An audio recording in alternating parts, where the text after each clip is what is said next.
Ministri i Drejtësisë Toni Gogu prezantoi në Komisionin për Çështje Ligjore dhe Administratën Publike projektligjin për dhënie amnistie, i cili parashikon lirimin e menjëhershëm të rreth 380 personave dhe uljen e dënimit për afro 900 të dënuar. Gjatë prezantimit, Gogu deklaroi se nga amnistia nuk do të përfitojë asnjë person i dënuar për korrupsion, krim të organizuar apo vepra të tjera, të cilat janë në jurisdiksionin e strukturës së posaçme kundër korrupsionit dhe krimit të organizuar, si edhe gjykatës së posaçme kundër korrupsionit dhe krimit të organizuar. Unë besoj që është diskrecioni i shtetit për ta përdorur institutin e amnistisë sa herë që shteti konstaton që dhe kriteret janë përmbushur dhe kushtet janë përmbushur të rehabilitimit dhe mundësitë janë aty për të arritur atë qëllim që unë besoj arrin ky ligj dhe ndaj të cilit ne nuk duhet të shkëputemi, që i tham që në fillim.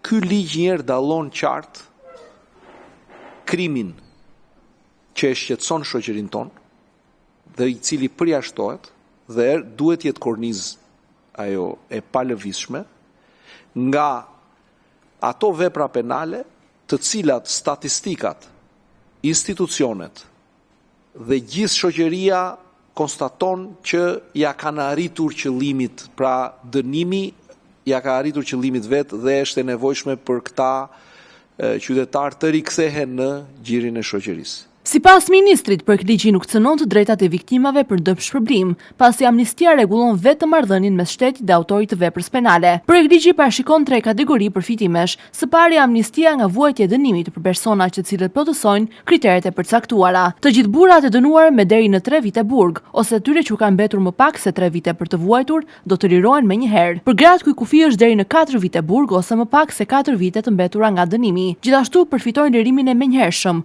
burrat mbi 60 vjeç, gratë mbi 50 vjeç, si dhe të miturit që kanë qenë në 18 vjeç në momentin e kryerjes së veprës penale. Së dyti, projektligji parashikon ulje të dënimit për të dënuarit e tjerë. Për shumicën e tyre dënimi do të reduktohet me 1 vit, ndërsa për gratë dhe të miturit ulja do të jetë në 1 vit e gjysmë. Elementi i tretë lidhet me amnistin nga ndjekja penale, e cila parashikon pushimin e procedimeve për vepra penale që dënohen deri në 3 vite burgim, me përjashtimet e përcaktuara në ligj.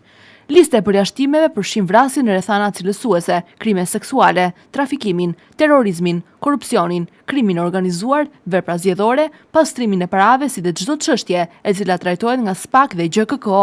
Gogu e cilësoi amnistin penale si një instrument të njohur në demokracitë europiane dhe theksoi se standardi europian nuk është ndalimi i amnistive, por përjashtimi prej tyre i korrupsionit, krimit të organizuar si dhe veprave të rënda penale.